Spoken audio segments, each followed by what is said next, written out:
So round about this time the band start to play music in the grand staircase. They will later, some point, move on to the upper floor of the grand staircase and then out onto the boat deck. The exact time isn't known when, but they were definitely on the boat deck playing in the final plunge.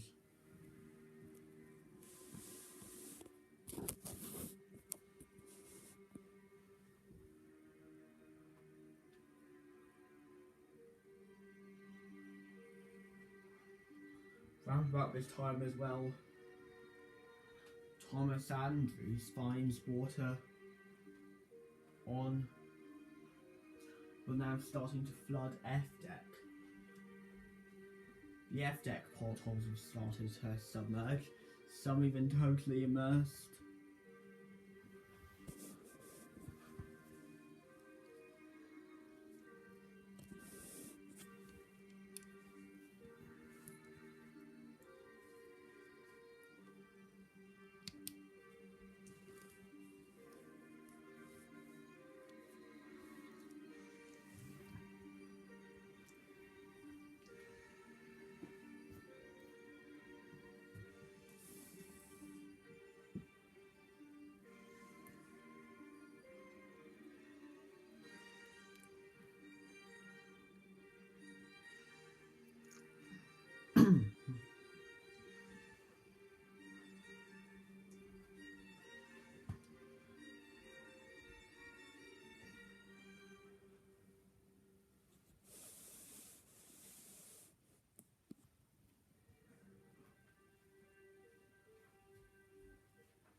The first 6 compartments are currently flooding.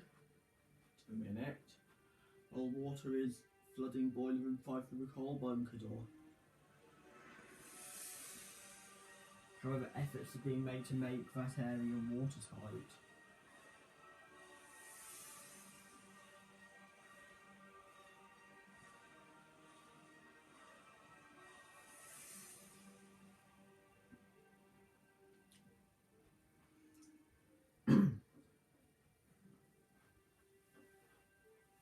Well, while the band are playing, the lookouts in the crow's nest at this time have observed about boats being swung out behind them, so will they call the bridge but they attempt to contact the bridge but get no response to the speaking machine.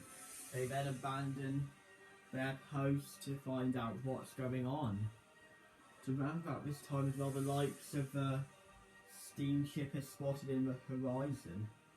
It's been debated as to what this means. Some suggested it was an optical illusion. However, it's most likely, well, I personally think it was a steamer known as a Californian. This is because at around that 2:05 Californian time, they saw the lights on Titanic go out, which would be 2:17 Titanic time.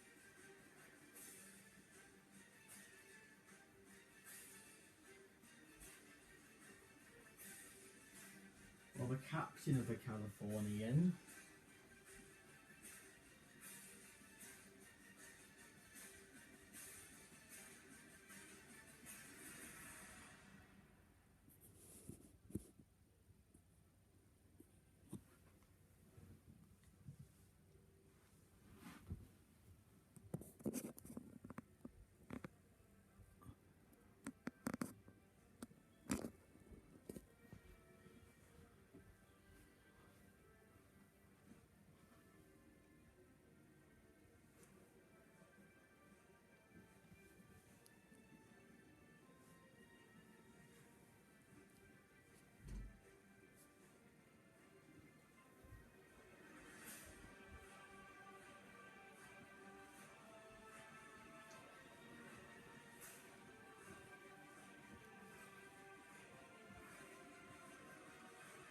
well, due to the steam venting, well,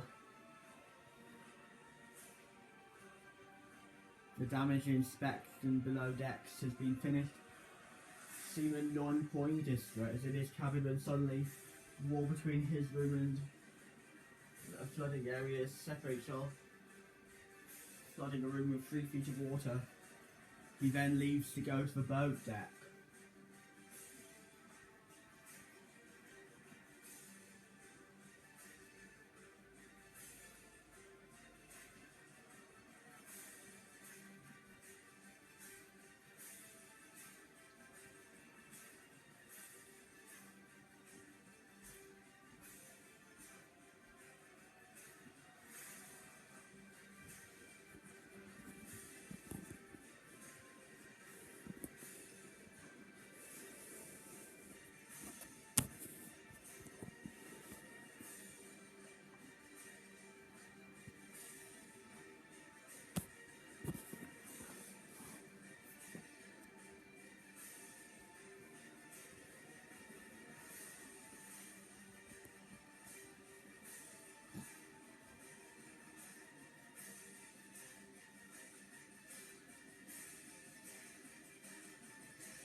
To round about this time, Captain Smith and Thomas Andrews have returned from their damage inspection. Well, Thomas Andrews then informs Captain Smith that 6 compartments are flooded. These compartments are 4-peak tank, cargo holds 1, 2, 3, and boiler room 6 and 5. Well, it's originally been thought this is a long 300 gas. However, this has been disproven, because if it was a long gash, then Titanic would have sunk a lot quicker. It's more a series of cuts along the hull. They figure out that the ship is doomed and they're going to need to evacuate.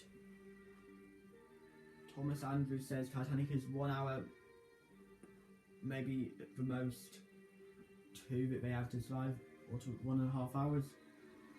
Well, the captain also knows that there's not enough lifeboats, so he decides best to order an evacuation. He also goes to the Marconi room, where radio operators Harold Bride and Jack Phillips are transmitting. Well, Bride then tells them that the ship is doomed and to send out a call for assistance, but don't wait till they tell them. But just wait till they tell them to send. Till he tells them to send it. Well, Jack Phillips and Harold Bride agree, and start to prepare a mayday call to send out.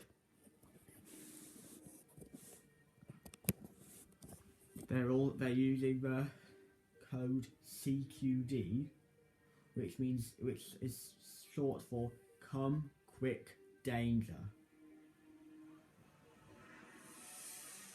They would later though use SOS, which stands for Save Our Souls.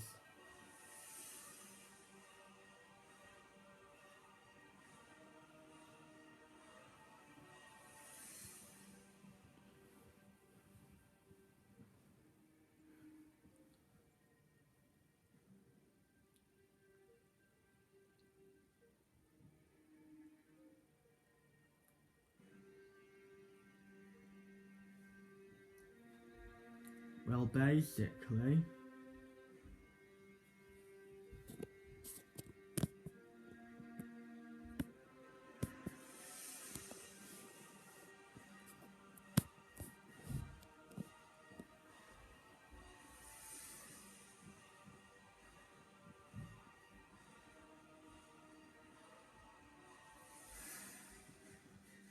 to around about this time, well, the other officers are aware as well, made aware, and many other crew as well. They all start to prepare the evacuation. Well, the boats all the covers have now been gotten off the boats, and the boats will start to be swung out.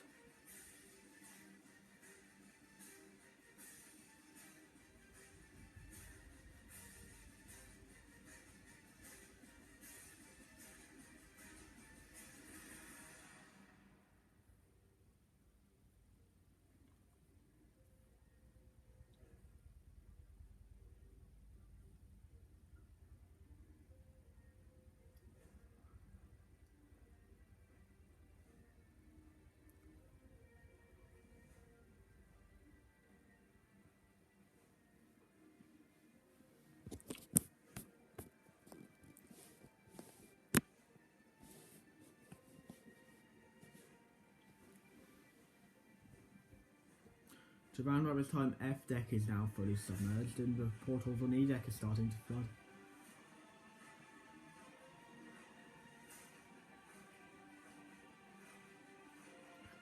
Well, the reason E deck flooding is actually a big problem because Scotland Road, which is a long corridor which spans E deck with no bulkheads, is larger than its starboard side counterpart.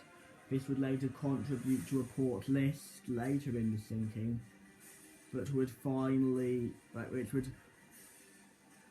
actually at one point get as heavy as 13 degrees, but would have completely eliminated itself by the start of a plunge. It would also then start to list slightly to starboard, around about 1 or 2 degrees by the time the first funnel collapsed, 5-6 degrees by the time the second funnel collapsed, basically. This is also explained due to wreck damage on the stern, which shows like the aft tower, or wreck damage on the aft tower, which shows that it appears to have been torn off by tension. Obviously it won't come off at the surface because it would have to, forward tower would have to come off as well, and if forward tower came off the surface it wouldn't end up as far east as it did. However, there were also testimonies about starboard list. The stern likely rolled to starboard slightly after break, like by about a few degrees, then due to the starboard cylinder falling out, returned to a port list. The port list as well, the stern would remain the port list for the rest of the sinking, though unlike in James Cameron's theory it would rise to a 65 degree angle and remain there for a few seconds before, or remain for a couple of minutes before sinking.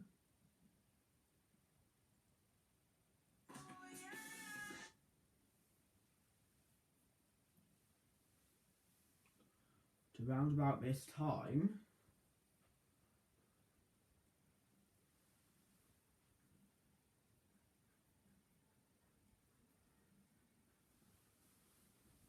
well, E deck is starting to flood now. The crew, like passengers, are being ordered to go up to the decks. The band are playing as well in the grand staircase at A deck